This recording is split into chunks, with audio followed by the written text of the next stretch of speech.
تین کام جو قوم کر لیتی ہے پھر وہ قوم انقلابی قوم بنتی ہے۔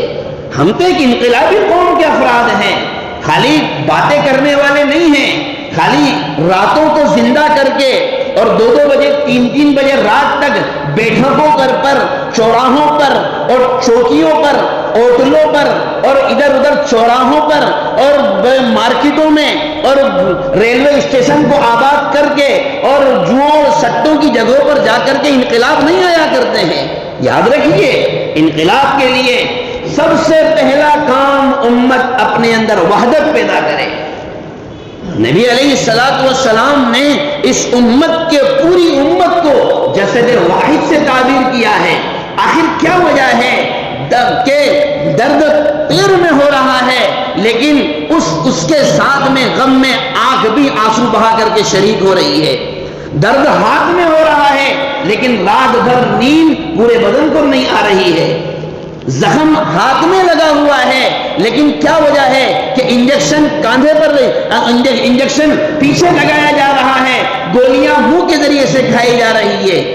ہاتھ چاہے تو کہہ سکتا ہے، کولہا چاہے تو کہہ سکتا ہے کہ نہیں جہاں درد ہے وہیں انجیکشن لگاؤ، وہ کہہ سکتا ہے نہیں۔ یہ مثال ہے کہ امت محمدیہ پوری کی پوری جسد واحد کی طرح ہے، ایک بنیان مرصوص کی طرح ہے۔ ہماری کمزوری یہ ہے، ہم میں سے ہر آدمی، ہر فرد، ہر تنظیم، ہر جماعت اپنے آپ کو اچھا کہے گی، دوسرے کو برا کہے گی۔ مسجد سے جڑے ہوئے لوگ وہ کہتے ہیں کہ بس جو مسجد کمیٹی میں لوگ ہیں وہی کام کر رہے ہیں، مکتب کی کمیٹی کام نہیں کر رہی، مدرسے والے کوئی کام نہیں کر رہے ہیں، دعوت و تبلیغ والے کوئی کام نہیں کر رہے ہیں۔ مدرسے والے یہ سوچ لیں کہ ہم جو کر رہے ہیں بس وہی کام ہے، باقی دنیا میں کوئی کام نہیں کر رہا ہے۔ دعوت و تبلیغ والے سوچ لیں کہ ہم جو کر رہے ہیں بس وہی کام ہے، باقی کوئی کام نہیں ہے، تو اس سے کبھی بھی امت میں محبتیں پیدا نہیں ہو سکتی ہے۔ جناب رسول اللہ صلی اللہ علیہ وسلم نے ہر صحابی کو، ایسا نہیں ہے کہ ایک صحابی کو تو مسجد کا امام بھی رہے گا، تو مؤذن بھی رہے گا، تو کمیٹی کا ممبر بھی رہے گا، جہاد میں بھی تو ہی جائے گا، رفاعی کام بھی تو بھی کرے گا، اور چیریٹیبل کام ہے وہ بھی تو بھی کرے گا، چیریٹی کے کام بھی تو ہی کرے گا، کلیکشن کا کام بھی تو ہی کرے گا، غریبوں کی مدد کے کام بھی تو ہی کرے گا، یتیموں اور بیواؤں کے اور مسکینوں کا سہارا بھی تو اکیلا بنے گا۔ نہیں، نبی علیہ السلام نے ذمہ داریاں بانٹی ہیں، سب کو الگ الگ کام دیے ہیں۔ حضرات صحابہ میں سب مختلف خوبیوں کے حامل تھے۔ آپ اس سے اندازہ لگائیں ابو بکر صدیق سے زیادہ گہرا دوست اور متعلق اور نبی علیہ السلام کا کوئی نہیں ہو سکتا جس کی شہادت قرآن کریم نے دی ہے، لیکن آپ نے اپنا رازدار حذیفہ ابن الیمان کو بنایا۔ آپ اندازہ کیجئے اس سے حضرات صحابہ میں، مہاجرین میں اور انصار میں بڑے دگج لوگ موجود تھے، لیکن اذان دینے کے لیے بلال کو مقرر کیا کہ اذان کا کام بلال تم کرو گے کیا؟ تو کیا وجہ ہے؟ نبی علیہ السلام نے ہر ایک کے کام کو سراہا۔ امت کی ذمہ داری ہے کہ ہم میں جو افراد کام کر رہے ہیں ان کے کام کو کرنے دیں، ان کو سراہیں، ٹانگیں کھینچنے کا کام نہ کریں، غیبتوں اور چغلیوں کا کام نہ کریں۔ جو دعوت و تبلیغ سے جڑے ہوئے ہیں وہ بھی قابل تعریف، مسجدوں کے ممبران قابل تعریف، مساجد کے علماء قابل تعریف، مکاتب میں پڑھانے والے حافظ صاحب اور جو ہے معلمین ان کا کام بھی قابل تعریف، جو چیریٹی کا کام کرتے ہیں، رفاعی کام کرتے ہیں، گھر گھر جا کر لوگوں کا تعاون کرتے ہیں، وہ بھی قابل تعریف۔ ہر ایک کو سراہیں گے تب جا کر امت میں وحدت پیدا ہوگی، تب جا کر دلوں میں محبتیں پیدا ہوگی۔ ایک دوسرے کی ٹانگیں کھینچتے رہیں گے، ایک دوسرے کی غیبتیں کرتے رہیں گے، اور اگر کسی کا نقصان ہو جائے تو گالی دے کر کہتے ہیں اپنے باپ کا کیا جا رہا ہے، منع کیا تھا ہم نے کیوں کیا، اب بھرو تم ہی، کیا کہتے ہیں بھگتو تم ہی، کہتے ہیں نا۔ یہ امت کبھی بھی ایسے اعمال سے امت کبھی ایک پلیٹ فارم پر آ کر کھڑی نہیں ہو سکتی ہے۔ دوسرا کام جو اس امت کے لیے لازم اور ضروری ہے، 3 کام، ایک وحدت، ایک خدمت اور ایک دعوت۔ دوسرا کام امت خدمت کی لائن سے خدمت کی لائن سے کا مطلب یہ ہے اپنے دلوں میں ہمدردی پیدا کرے، لوگوں کے ساتھ محبتوں کو برتاؤ کرے، ان کے کام آنا سیکھیں۔ ہمارا حال یہ ہے ہم اپنے ماں باپ کے کام نہیں کرتے ہیں، امت کے کام کہاں سے کریں گے؟ حضرت جناب رسول اللہ صلی اللہ علیہ وسلم کی سیرت طیبہ خالی بیان کرنے کے لیے، ممبر پر بیٹھ کر بولنے کے لیے آپ لوگ جمعے میں آ جائیں اور سن لیں، خالی اس کے لیے نہیں ہے۔ ہمارے ملک کے حالات کیسے ہی ہو جائیں، لیکن بعثت سے پہلے مکہ میں کے جو حالات تھے اتنے خطرناک حالات تو نہیں بنے ہیں، جہاں اللہ کا نام لینا بھی دشوار کام ہو گیا تھا، جہاں اللہ کے نام لینے پر قتل کر دیے جاتے تھے، مرڈر کر دیے جاتے تھے، ایسے حالات تو نہیں ہیں۔ اور سنو، لوگ یہ تصور کرتے ہیں اگر کہ ہندوستان کو کفرستان بنا دیا جائے، کبھی نہیں ہو سکتا، کبھی نہیں ہو سکتا، اس لیے کہ سرزمین ہند پر مکہ میں وہی بعد میں پہنچی ہے، سب سے پہلے وہی سرزمین ہند پر آئی ہے۔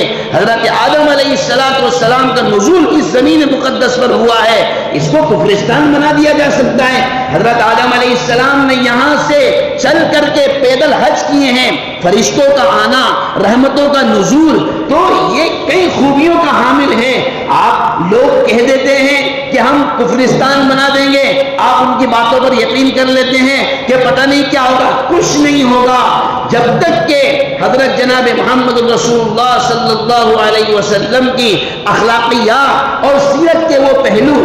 ارے کیا ہوا تھا؟ سمامہ ابن اسال الحنفی، قبیلہ بنو حنیف کے سردار، آپ کو پتا چلا عمرہ کرنے کے لیے جا رہے ہیں تو ان کو پکڑ کر لایا گیا، نبی علیہ السلام نے فرمایا اس کو ستون سے باندھ دو، باندھ دیا گیا۔ آپ نے سمامہ سردار ہے اپنے علاقے کا، آپ نے پوچھا ما عندک یا سمامہ، سمامہ کیا خیال ہے اسلام کے بارے میں، کیا کہتے ہو؟ تو کہنے لگے ان تقتل زادم و ان تنعم علی شاکر۔ دیکھو بات ایسی ہے، اگر آپ قتل کر دو گے تو میں تو قتل کا مستحق ہو ہی چکا ہوں، کیونکہ مجھے پکڑ کر لایا گیا، تمہاری نظر میں کافر ہوں اور کافر کو تم لوگ قتل کر دیتے ہو، لیکن اگر تم نے میرے ساتھ احسان کیا تو اتنا یاد رکھیے میں بھی تمہارے احسان کو بھولوں گا نہیں۔ تم ایک احسان فراموش کے ساتھ احسان نہیں کرو گے، تم ایک اچھی انسان کے ساتھ، ایسے انسان کے ساتھ جو آپ کے سامنے شکر گزاری کا کام کرے گا، اس کے ساتھ احسان کر رہے ہوگے۔ سمامہ بھی بڑے عقل مند تھے اور بہت ہوشیار تھے، قبیلہ بنو حنیف کی سرداری کوئی چھوٹی موٹی اور کوئی چھوٹی موٹی پد اور کوئی ہنسی کھیل کی بات نہیں تھی۔ اچھا انہوں نے یہ بھی نہیں کہا کہ آپ مجھے چھوڑ دو گے تو میں مسلمان ہو جاؤں گا، انہیں کہا ہمارے جیسا ہوتا تو اس کو کہتا تو ایک بار کہہ دے کہ مسلمان ہو جاؤں گا، پھر اس کی ویڈیو بنا لیتے اور اس کو کلمہ پڑھا دیتے اور دے سوشل میڈیا پر کہتے تو ہمارے ہاتھ پر اس نے ایمان قبول کر لیا۔ اس کے علاوہ نہیں کیا گیا ہے ہمارے پاس، سوشل میڈیا پر آنے کے علاوہ کیا رہ گیا ہے؟ نبی علیہ السلام نے صحابہ سے کہا اس کا خیال رکھنا، 3 دن تک وہ بنے رہے، آپ جب بھی نماز پڑھ کر آتے فارغ ہوتے تو سمامہ سے سوال کرتے اور سمامہ بس ایک ہی جواب دیتے۔ تیسرے دن آپ نے کہا چھوڑ دو ان کو، چھوڑ دو اس کے حال پر۔ جب چھوڑ دیا گیا، مسجد نبوی کے قریب ایک باغ تھا، وہاں گئے، غسل کیا۔ امام بخاری رحمۃ اللہ علیہ نے تقریباً 13 جگہ اس روایت کو ذکر کیا ہے۔ جائے، غسل کیا اور آ کر کہنے لگے کہ اب تک میری نظر میں تمہارے دین اور تمہارے ان ساتھیوں سے زیادہ خطرناک اور مبغوض کوئی چیز نہیں تھی، لیکن مجھے بتائیے آپ نے اس کو کون سی شراب پلائی، کون سا نشہ ان کو پلایا اور کون سی محبت ان کو پلائی، کون سے ادب ان کو سکھلائے، سیرت کے کون سے پہلو ان کو سکھلائے؟ یہ تمہارے لوگ انسان ہیں یا فرشتہ ہیں؟ اخلاق کے اس معیار پر اور کردار کے اس معیار پر یہ کیسے پہنچ گئے؟ ساری باتیں بعد میں ہوگی، آپ پہلے مجھے کلمہ پڑھائیے لا الہ الا اللہ محمد الرسول اللہ۔ سمامہ ابن اسال مسلمان ہوئے اور مسلمان ہونے کے بعد کہتے ہیں کہ یہ کفار مکہ جو آپ کو پریشان کرتے ہیں، اللہ کی قسم ان کے یہاں کا پورا غلہ اور پورا اناج پورے گیہوں میرے ملک سے آتے ہیں، جب تک کہ آپ کی پرمیشن نہیں ہوگی مکہ والوں کو ایک دانہ گیہوں کا نہیں بھیجوں گا۔ مکہ والوں کو ایک دانہ گیہوں کا نہیں ملے گا، آپ کی پرمیشن کے بغیر ان کو ایک دانہ نہیں ملے گا۔ اور بعد میں جا کے روک بھی لیا تھا، بعض روایات میں ہے کہ انہوں نے جا کر کے بینڈ لگا دیا تھا، بائیکاٹ کر دیا تھا کہ مکہ والوں کو اناج نہیں بھیجنا ہے۔ پھر نبی علیہ السلام کے پاس آئے، آپ نے پھر جو ہے حکم نامہ جاری کیا کہ ایسا نہ کرو، ہم ایسا نہیں کرتے ہیں۔ پھر اس کے بعد مکہ والوں کے لیے اناج جاری ہوا۔ تو خدمت کے پہلو ہم اپنے لوگوں کی خدمتیں نہیں کر پا رہے ہیں تو اپنے غیر مسلم بھائیوں کی خدمتیں کیسے کریں گے؟ ہمارے آپس کے جھگڑے اتنے زیادہ ہیں، ہم دوسرے لوگوں میں کیا مصالحت کریں گے؟ اور تیسری اور آخری بات، امت دعوت کو لازم پکڑے۔ ہمارے ارد گرد کتنے ہمارے غیر مسلم بھائی ہیں، کیا ہم نے ان کو بتایا دین اسلام کی تعلیم کیا ہے؟ کیا ہم نے ان کو بتایا ہمارے نبی کا نام کیا ہے؟ کیا کبھی ہم نے یہ بتانے کی کوشش کی کہ قرآن میں کیا کہا گیا؟ کیا کبھی ہم نے ان کو یہ سمجھانے کی کوشش کی کہ اسلام کب آیا اور اسلام کے آنے کے وقت دنیا کے حالات کیسے تھے، اب کے حالات کیسے ہیں؟ جب اعتراضات کیے جاتے ہیں تو کیا کبھی ہم نے اس کو حل کرنے کی کوشش کی؟ ہم نے نہیں کی ہے۔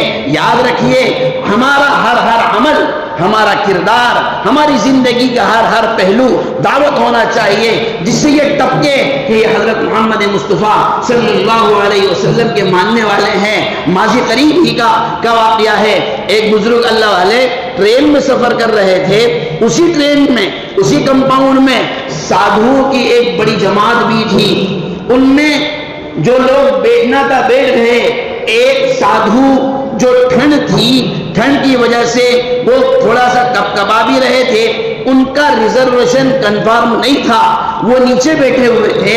یہ بزرگ اللہ والے نیچے اترے، ان کو اوپر بٹھایا، اوپر کی سیٹ پر ان کو لیٹایا اور خود نیچے بیٹھے۔ وہ بہرحال صبح ہوئی، جب ان کے اترنے کا وقت قریب آیا تو وہ سادھو نے ان کا ہاتھ پکڑا اور کہنے لگے، کیا واقعتاً آپ کو معلوم تھا کہ میں سادھو ہوں؟ پھر بھی آپ نے میری یہ سیوا کی؟ کہا مجھے معلوم تھا آپ سادھو ہے، اس لیے میں نے آپ کی سیوا کی ہے۔ کہنے لگا بس وہ وقت قریب آ چکا ہے، کہنے لگا وہ وقت قریب آ چکا ہے۔ انہوں نے کہا کون سا وقت قریب آ گیا بھائی؟ بس نہیں بتاؤں گا کون سا وقت قریب آیا، لیکن آ چکا ہے وہ قریب۔ نہیں، آپ کو بتانا پڑے گا، ہم آپ کو ایشور کا واسطہ دیتے ہیں، آپ کو بتانا پڑے گا۔